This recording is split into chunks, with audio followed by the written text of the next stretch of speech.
Hey folks, welcome back. This is Chris in central Pennsylvania along world famous Yellow Breeches Creek, the home of fly fishing out here. In fact, it's spring and a number of anglers are out here actually fishing at the moment. I want to bring you this story because I was hoping I wouldn't have to, but in fact, the irresponsible media in South Africa forced me to do this.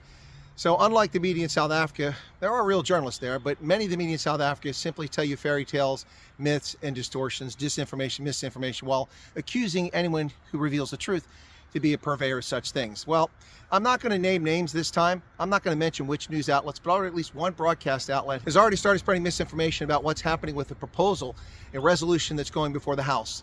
Now, this resolution has yet to be numbered. It will be from Representative Ronny Jackson, the former personal physician of President Trump during his first term. Ronny Jackson is now a congressman who represents the 13th district in Texas, and he put together this proposal, which I've already reported on. But let me be very clear about this story. First off, this is being introduced to the House.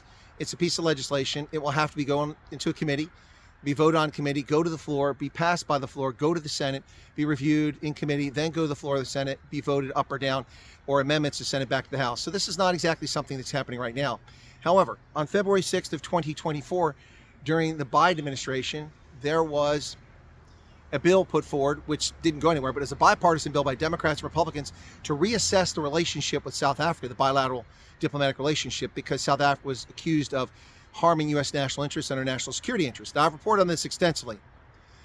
This is resurfaced. This time, it's a proposal by Representative Ronny Jackson of Texas. Here's the resolution. It's 15 pages long. Last year's, as I recall, was just 6 pages. This one is 15 pages long. So that speaks volumes, folks, 15 pages. And the list of egregious offenses or allegations is much more extensive than what they had last year. And many of them come directly from the things I've reported on that are either in the press or that I was aware of and made you aware of. But now it's in this 15-page resolution, which could become a law. So this law calls for something that doesn't exist. We've already seen people from Stellenbosch University go on Newsroom Africa. We've already seen other people falsely claim in most of the media outlets in South Africa that the United States has applied sanctions to South Africa, complaining and misrepresenting their misinformation, intentional disinformation to distort the view of America, blaming America for sanctions, non-existent sanctions. The only action the U.S. government has taken vis-a-vis South Africa of late has been the executive order on, well, there's a fish jumping out of the water right there. Yeah, that's why people are here fishing. The only action they've just jumped up right out of the water. The only action they've taken, oh, there he goes again. Maybe he doesn't like what I've got to say. I stick my hand out and catch myself dinner. So the only thing that's done is Trump has put an executive order out on the 7th of February. And that executive order, what occurred in that executive order is Trump ceased all foreign assistance to South Africa. That's not a sanction. That's a gift that we give to South African countries around the world. But all foreign aid was suspended on January 20th in the executive order for 90 days. The South African politicians ran their mouth and complained about it, so Trump gave them what they were asking for, permanent end of foreign aid. It's a lot of money, about $500 million per year. But that's not a sanction. And the only other action was offering refugee status to Afrikaners, whatever those people will be determined by the State Department. That's it. No gray listing, no embargo, no trade bans, no sanctions of any sort whatsoever. But South African media, academics, and politicians initially, although it appears that politicians are backing off this story now and trying to play nice in negotiations and diplomatically, but still the media and academics are claiming falsely that the United States has applied sanctions to South Africa. This latest proposed law is giving them ammunition. Specifically, allow me to read it. To require a full review of the bilateral relationship between the United States and South Africa and identify South African government officials and ANC leaders, specifically to that party, not just officials, eligible for the imposition of sanctions and for other purposes. Now, there are no sanctions, but Ronny Jackson is proposing consideration of sanctions against key officials who are harming South Africa and South Africans and the United States national interests, as well as ANC officials. There's a requirement for a report. 120 days after the date that this is enacted as law, the Secretary of State and Secretary of Treasury shall submit the following: a list of senior South African government officials and ANC leaders the president determines have engaged in corruption or human rights abuses that would be sufficient, based on credible evidence, to meet the criteria for the imposition of sanctions pursuant to the authorities provided by the Global Magnitsky Human Rights Accountability Act under U.S. Code 22, Section 10101. Wow. But that's a proposal. That's something going before the House of Representatives. It doesn't exist. It's not in law. So to date, there are no sanctions against South Africa yet. The actions and commentary coming out of South African officials from Ramaphosa down have been disheartening since this executive order was issued on the 7th of February, claiming the U.S. was attacking South Africa and abusing it. Also calling us racist, calling our president the leader of a global white supremacist movement. None of this is conducive to good diplomatic relations. Now, the things that have happened since then is Trump did impose a 30% tariff on South Africa based on a complicated formula, which is being rubbished by so-called reporters at one outlet. They're claiming that it's just hogwash what he came up with. It's not. It's based on currency manipulation.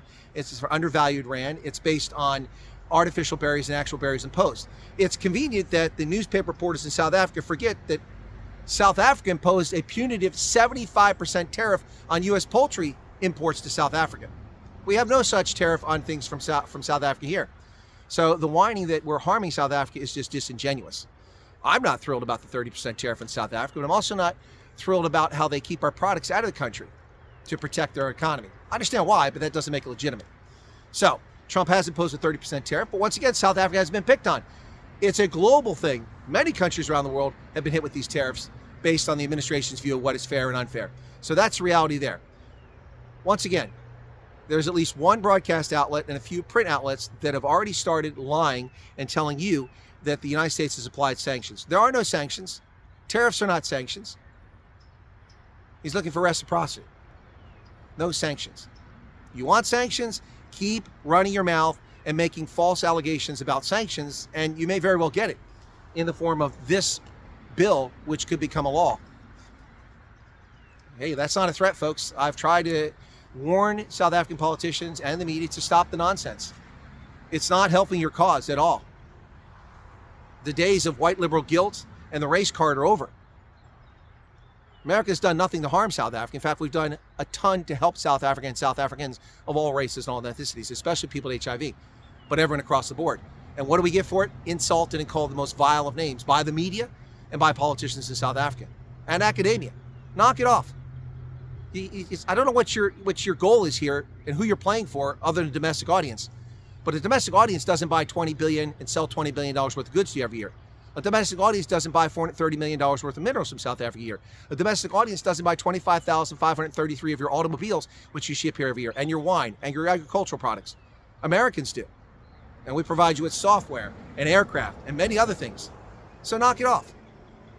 Send a team of adults to Washington to talk to the Trump administration and be respectful and polite, but be honest about what your concerns are. And maybe this can work out.